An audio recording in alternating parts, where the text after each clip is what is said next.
The main theme, I think, is we're seeing all on the battlefront, lots of Ukrainian activity pushing back against Russia, which is a stark contrast. For months we've been reporting about focused Russian activity. The one thing that Ukraine desperately needs to avoid is get into a war of attrition. It's a smaller force, and if it gets involved in that, it'll be a war that'll be very difficult for them to win. Surprise and deception have been the attributes that have prevailed. If we look more specifically at the Donbass area... Which is where? Just point that out. Yeah, just over to this side, yep. Over this side of the country. The priority for the Russians, they've not been very effective. There's a large area here that they haven't yet controlled, haven't yet taken. And despite some continued attacks, they're not making much headway. In fact, the Ukrainians are pushing back just as fast at the moment. The referendum that's being held there, inevitably, it's difficult to understand when they don't control all the region how you can do a referendum, and also loads of the people have just fled the area. So it's going to be a bit of a sham, whatever happens. If we now look at Kherson, down to the southwest region down there, here, very different strategy. Ukraine is tightening the noose around the soldiers in Kherson. They're being isolated. You've got Ukrainian attacks, if we look on the western side of the city, and also the Dnieper River acts as a barricade to the eastern side. So the Russians are gradually getting squeezed. Another area where they're trying to do a referendum at the moment, but of course the local population there has been very hostile to the Russian presence, and it's very difficult to see that you'll get any form of meaningful result out of there at all. Yeah, OK. So aside from the referendum, which, of course, is a 4-day voting procedure, we'll find out early next week what's happening there. We also know about this partial mobilisation of, 300,000 Russian men, of course, across Russia.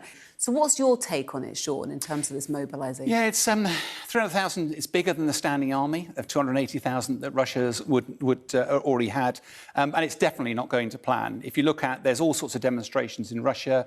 Allegedly, about 1,000 people have been arrested already, but more. Huge number. Yeah, it's a huge number. But also strategically, if you look at the Russian border with Georgia, there's apparently an 18-mile tailback of cars as fighting-age men are trying to flee. Likewise, in Finland, Finland are trying to control the exodus of people out there, and also the flights out of Russia are all absolutely crammed full, and flight tickets are going for ridiculous sums of money as well.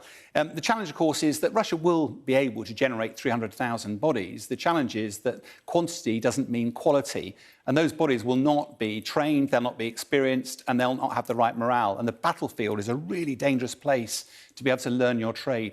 Interestingly as well, the Russian logistics general has just been fired as well. And I think that's just another symptom of a bigger malaise of corruption within both the Russian military and the political system.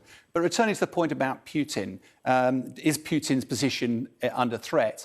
I don't think the international community inevitably is concerned about mobilisation is escalating. But actually, Putin almost certainly wouldn't have wanted to mobilise. It does create some really difficult questions for his domestic audience. Questions like, if this is a special military operation, and if it's going according to plan, which is what he's told his domestic audience, why do we need to do the biggest mobilisation we've done since the Second World War? Likewise, if we are liberating people in Ukraine, why are so many dead bodies coming back? Why are tens of thousands of casualties? Now, there's no suggestion that Putin's position is untenable, but the pressure is ramping up, and history suggests that autocratic leaders rarely enjoy a long and happy retirement.